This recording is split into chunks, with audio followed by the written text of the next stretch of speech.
The blinds Palakkad ജില്ലാ കമ്മിറ്റിയുടെ ആഭിമുഖ്യത്തിൽ പാലക്കാട് ഹെഡ് പോസ്റ്റ് ഓഫീസിലേക്ക് മാർച്ചും ധർണയും സംഘടിപ്പിച്ചു.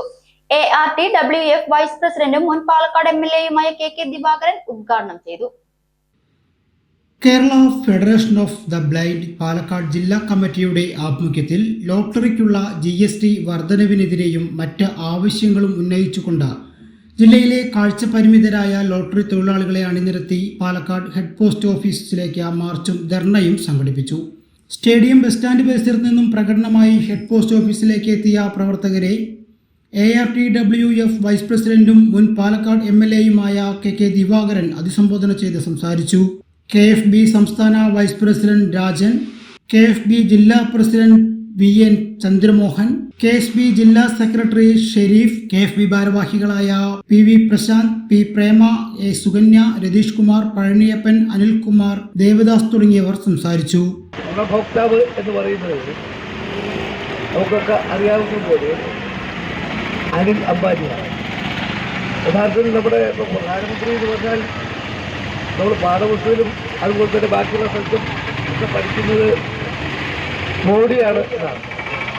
പക്ഷെ മോഡി പ്രധാനമന്ത്രിയുടെ കൂടുതലും അറിഞ്ഞു എന്നല്ലാതെ യഥാർത്ഥത്തിൽ കാര്യങ്ങളെല്ലാം സാമ്പത്തിക കാര്യങ്ങൾ പ്രത്യേകിച്ച് നിയന്ത്രിക്കുന്നത് അനിൽ അദാനിയാണ്. ഇപ്പോൾ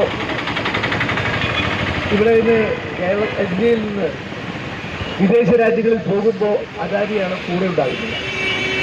അത് പാരീസിലെ ഒരു പ്രമുഖ പാരീസ് കേന്ദ്രമായി പ്രവർത്തിക്കുന്ന ഒരു പ്രമുഖ വാർത്താ മാധ്യമമുണ്ട്.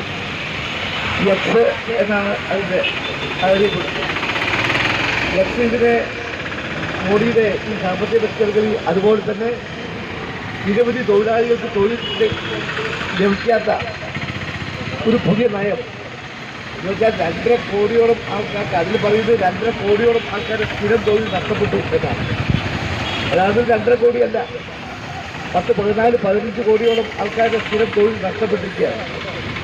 കേരളത്തിൽ തന്നെ ഇവിടെ സൂചിപ്പിക്കപ്പെട്ട പോലെ നിരവധി ആൾക്കാരുടെ തൊഴിൽ നഷ്ടപ്പെട്ടിട്ടുണ്ട്. ഇപ്പോൾ സംസ്ഥാന സർക്കാരാകട്ടെ അവരെ തൊഴിൽ സംരക്ഷിക്കുന്നതിന് വേണ്ടിയുള്ള ചില നടപടികൾ എടുക്കുന്നതിൻ്റെ ഭാഗമായി കുറേ കാര്യങ്ങൾ, കുറേ ആൾക്കാരെ രക്ഷപ്പെടുത്താൻ ശ്രമിക്കുന്നുണ്ടെങ്കിലും പക്ഷേ അത് പൂർണ്ണമാകാൻ കഴിയില്ല. കേന്ദ്ര ഗവൺമെൻറ്റിൻ്റെ സഹായമില്ലാതെ അക്കാര്യത്തിൽ ഒന്നും ചെയ്യാൻ കഴിയില്ല. ഇത്തരമൊരു സാഹചര്യം നമ്മുടെ രാജ്യത്ത് നിലനിൽക്കുകയാണ്. ഇതിനെതിരായിട്ടുള്ള പ്രക്ഷോഭങ്ങൾ ഓരോ സ്ഥലത്തും പൊട്ടി പുറപ്പെടുകയാണ്. ചേട്ടാ ഒരു ചായ. സൂപ്പർ ഫാസ്റ്റ് ആണല്ലോ. ഇതെന്താ കേരള വിഷൻ വൈഫൈയാ?